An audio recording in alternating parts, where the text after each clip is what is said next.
Welcome to Adventures in Solitaire. Today we'll be talking about narrowing down solo role-playing tool choices.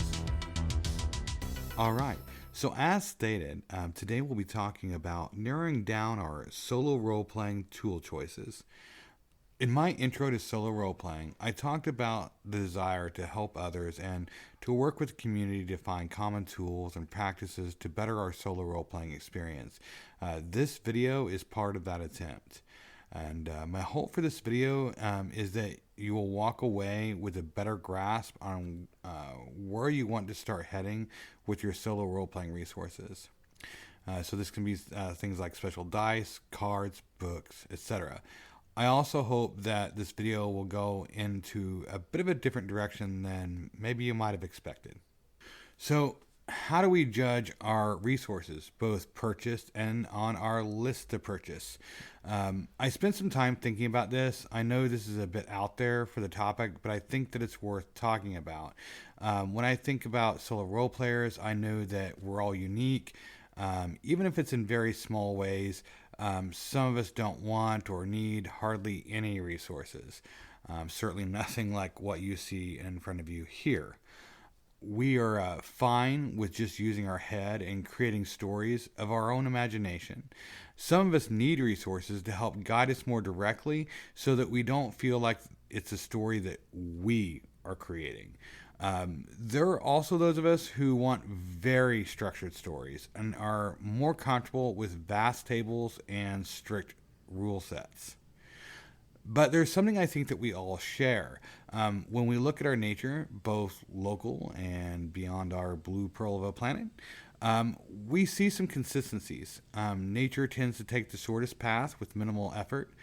Think of like flowing water on the ground or trees or so many other things in nature. Things don't tend to take the hardest path possible. This would require thought to do so. So given that we are products of nature, we too tend to take the shortest path to success with minimal expenditure on effort. So despite all of our differences, we still tend to hold efficiency as an integral value set. We do this without thinking too much about it. So how do we determine efficiency with our tools then? Well, I think when we get down to it, it primarily comes down to the time spent. Is this resource reducing the time to provide the effect needed? Is it reducing the time an already existing rule set or tool takes to complete the task? Examples of this are die rolling on certain tables, chit or tile pulling, handling combat routines, handling events, providing conjecture, yes-no questions and probability, increasing pressure mechanisms. Some of these mechanics are fine on their own, but different tools may handle these better than others in regards to time as a measure of efficiency. While keeping time in mind, let's talk about the utility knife approach. One of the primary considerations that we have to keep in mind is the utility of the resource that we're value judging. Some resources are single mechanic resources and serve just that purpose. Other resources offer many different solutions all at once.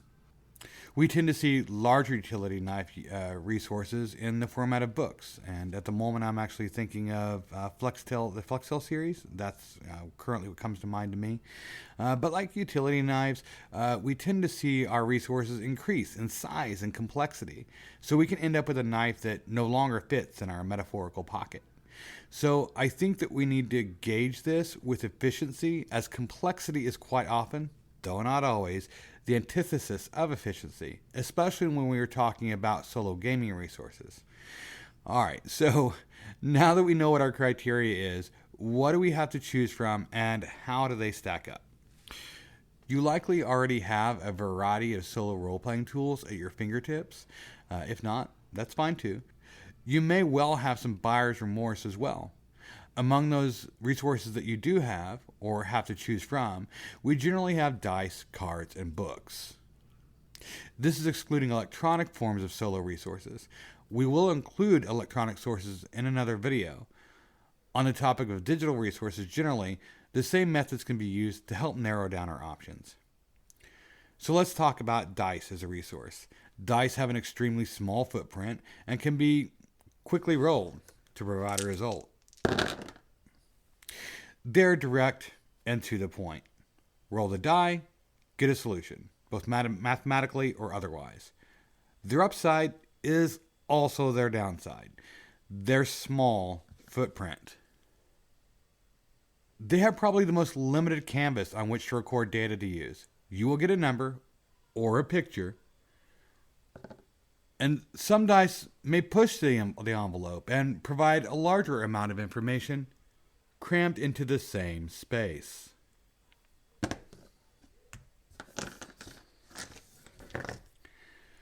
The distance you get out of this tool is really going to depend on existing resources. My map die, for example, offer a very efficient way of getting a temporary map on the board or a quick, unique map location rolled up. For this, these dice specifically may be worth having. Dice can prevent you from shuffling cards or flipping through a table on a book, assuming you have not printed out a stack of player aids, in the form of tables, that is. So speaking of cards, let's move on to that. Cards are the middle ground between dice as a resource and books. Cards have minimal info or enough information to make your head spin. The Game Masters Apprentice cards even have external references for some of the card data to further their utility. They also go further because they double their potential outcomes with double-sided cards. Some cards provide mapping solutions in the place of dice or tables. Other cards will provide you with larger imagery or full-on quest details or opponent information. Cards can also be used to handle AI mechanics for more complicated RPG systems. One could imagine a scene on your desk where you have piles and piles of decks for various needs, ready to be knocked over, careening into the floor at the slight knock of the table. One of our members on the channel actually talked about a shoebox of such resources, which I can appreciate for sure, which is a great solution here. Cards are relatively new to the solo scene. We have had dice for about as long as we've had role-playing, and the same goes for tables for quickly creating random encounters, among other things. Cards can take the place of those tables. They prevent us from picking up another book on the side of the table, flipping through it to find what we need, only then to roll the die and consult the table and apply the result. We will then often close said book and continue on our adventure. With the right cards, you have no book. Generally, no dice used for the effect that you're looking for, and nothing to move around the table. You draw your card, and you have your result. They also share this in common with dice, albeit with a much larger canvas size. And last but not necessarily least, let's talk about books. Books have always offered so much promise. We have books that claim to have most, if not all, of the tables you need as a GM, creating adventures, or as a solo role player, needing more randomized resources. Some will offer complete systems to manage already existing full-fledged RPG core systems, such as the D20 systems or 2D6 systems. The canvas size of books are only limited to the pages contained between the book covers. The latest iteration of these, which we mentioned earlier, or at least as far as I'm aware, is a Flextail system. It covers many topics, so many in fact that it professes to replace most of the resources that many of us own. So it would seem with the right book, you may have the solo kit to rule them all. But as you dig through many of these, if not all of them, you will likely find the clock ticking away as you go through them, finding the tables you need to fit your current situation. As I mentioned when talking about cards as a tool. So where does this leave us? All of the aforementioned tools all serve their purpose and are useful in different circumstances. But at this point, you may be no better off than when you started watching, with the exception that you're now in a good headspace to move forward. You know what you have, and that's now in mind. We've talked about the various resources that you may have, and hopefully that's kind of conjured those up in your head, from the cards to books and dice. You know what those tools offer. You likely have other tools in your mental basket ready for purchasing. So now is probably the best time to figure out how to truly narrow your choices down. This brings us to our final topic, the iterative gameplay loop. When I think about solo role-playing, I am sometimes reminded of game development. We are, in some fashion, attempting to create our vision of a game or game system in solo roleplay. When developing games, designers will often talk about the iterative gameplay loop. I think this is something that is worth considering in our solo gaming setup. What does our gameplay loop look like? What tools are we using and what for? Are those resources the best resources? And do they cover multiple gameplay loops for maximal efficiency? When we solo role player, we tend to have certain needs that we find ourselves going through more than others. For example, we'll likely find ourselves trying to fulfill the following needs with our resources. Oracle systems. Yes, no conjecture resources. Quest construction, NPC creation, needs, alignment, goals, etc. NPC reactions, event handling, encounters, local and global events, enemy encounters, world map creation, town creation, map room building, item discovery, weapons, potion, armor, etc. Difficulty scaling, and growing threat. And I'm going to make some suggestions here. A sort of secondary checklist, secondary to the list of needs we just went through. We need to get each of our resources or tools out and get ready to start covering what each resource or tool handles. But as we do so, we also need to keep in mind the cons of those resources. A resource that solves most of the above needs may fall on its face if we're having to, for example, flip through so many pages or juggle other assets that several other less robust tools may actually save us time. You can use a notebook to record some of this info for memory, or maybe a spreadsheet if that's more up your alley. But let's go ahead and let's walk through an example. My most robust tools are the FlexTail tool system and the Game Master's Apprentice deck. I think it's best to work starting from those tools, as they will have a greater chance of ruling other tools out altogether. My Game Master's Apprentice deck handles all of my needs pretty quickly. They literally take a draw of a card. With the exceptions of world building, difficulty scaling, growing threat, world map, town creation, and enemy encounters. It doesn't tend to handle those very well. And that sounds like that's a lot left out, but it's not really if you consider that the cards are already handling the following needs. They are handling die rolls, yes, no, and conjecture oracle systems. And that includes the yes, but, or exceptional yes, exceptional no's. Quest construction, NPC creation, NPC reactions, event handling, map and room building, and item discovery.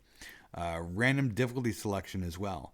That is over half our needs right here. That is just crazy, and that's why this has consistently been a part of my collection, and it's why it's consistently stayed with me for a solo role-playing resource. That's not to say that this was all a pitch for the Game Master's Apprentice deck. Far from it. But what I did just show is that I went from my most inclusive system, aside from the FlexTail system, and ruled out over half my list, at least on its face anyway. Just because it handles all these things does not mean that it's the best. There are other resources that cover each of these things it handles in much more granular detail. But given what it does cover, it will likely knock a lot of other systems out of the gameplay loop, even if we don't plan on using all the systems it offers. After that, I would add my FlexTail system to our list of possibilities, which handles, well, honestly, pretty much everything on this list in extraordinary detail. It covers everything so well that on its nose, it would seem that I don't need anything else. It seems our work is done. It is now turned into a pitch for the Game Master's Apprentice deck to the FlexTail system, but we have an issue. The FlexTail system, while it handles all of these things pretty well, is immense. It has so much data that I personally get lost in all of it. On top of this, the systems it uses require a bit of study to wrap your head around. It's a behemoth of a book. It is probably best used in PDF format for quick searching. If you are not tabbing out the printed version of this book for quick reference, I don't want to even think about the number of tabs it would take, by the way, then you are asking for an exercise in frustration. A quick look at the index is all you need to see what I'm talking about here. My eyes get sore just looking at it. But at the same time, thank goodness it is there. I love FlexTail for what it's achieved and what it tries to achieve, but it also has its own way of handling things that may not be up my alley or your alley. You have to agree with its methodology, which to be honest isn't that bad, but you're going to be flipping through a lot of pages. On the upside, you're not going to be using many other resources, if any at all. With all that said, I get the feeling that if I just had a couple of sets of die, a couple of pre-printed tables, and a deck or two, I would be set and I wouldn't have to worry about the time. There's that efficiency word again, time. I would not have to worry about all the time I have to spend digging for info and making sure I am doing things in the Flextail way. Now, I'm not knocking Flextail, as it may be the premier resource for you, but it just feels so cognitively heavy and time intensive compared to a quick card pull or a quick die roll off a pre-printed table. And to be honest, it wouldn't hurt if I spent some more time with it. Like many other things that we first hear about, perhaps we get a new program in our job that we're forced to learn. It's painful. For me, that process is actually stressful. But over time, I get to know it, and I may actually end up knowing it better than the other system. So maybe I just need to give it more time. But in the end, there's still some mechanics there that are never going to go away, such as the page flipping and tabbing, etc. And of course, the table lookups and the die roll and comparing the results. Those will always be there. So after having said all of that, my first task was to select a resource that covered as much as possible. I selected 2 because those are the 2 that I have in my possession that cover the most. From that, I had a choice, and I had to weigh in time as a factor. I'm likely going to set Flextail aside for most of my current solo role playing, unless I'm ready to memorize it down to close to the last page, so I know where to find one of the hundreds of tables on demand. I would, assuming it has hundreds of tables, it has a lot, it wouldn't surprise me. But I would have to be in the mood to make that extra time commitment, both in game and then out of game studying the resource. So from here, I can start doing the same thing with the rest of my list. Now, I'm not going to eat up much more of your time, but whatever resources you have access to or considering purchasing, I would highly suggest you put this through this or some similar kind of process. Feel free to add those resources that you do not have, but are familiar with enough that you trust your judgment without having to have them in your personal collection. Ask yourself how often this particular tool is going to be used in your iterative process. And if it's going to be used a lot, how time efficient is it? Would it be better to use 2 or more or less other time-consuming resources in its place? For some of us, space and even cost may be an issue, and these are factors that you may want to weigh in on. And I have one last resource suggestion to make here. Personally, I'm not a huge fan of creating my own materials much of the time, but there are creation tools out there that will allow you to totally customize your solo experience and change the way you think about your solo role-playing resources. You can create things that are not even on the market and at a pretty quick pace. But I have covered a lot today, and do-it-yourself solo tools are something that I plan on doing another video on in the future. It's also one that I'm actually very excited about because of the aforementioned benefits that they offer. So, some closing thoughts. So, when this video started, I said the following. My hope for this video is that you will walk away with a better grasp on where you want to start heading with your solo role-playing resources, such as special dice, cards, books, etc. And I hope that this video will go into a bit of a different direction than you might have expected. If I achieved any of that at any level for you, then that would brighten my day. At the time of this video, I've not seen anything covering the topic of tool selection and how it's best to navigate oneself through the vast array of options. That, of course, doesn't mean that it's not out there or that maybe even a better video exists. I've certainly spent a lot of time trying to find my own way of tackling this problem of tool overload. Our time is so very valuable, and I can only hope that this has, at the very least, helped you to find your way to a more efficient and enjoyable solo role-playing experience. Once again, as always, if you've watched this all the way through, or not, either way, thank you so much for joining me. See you soon.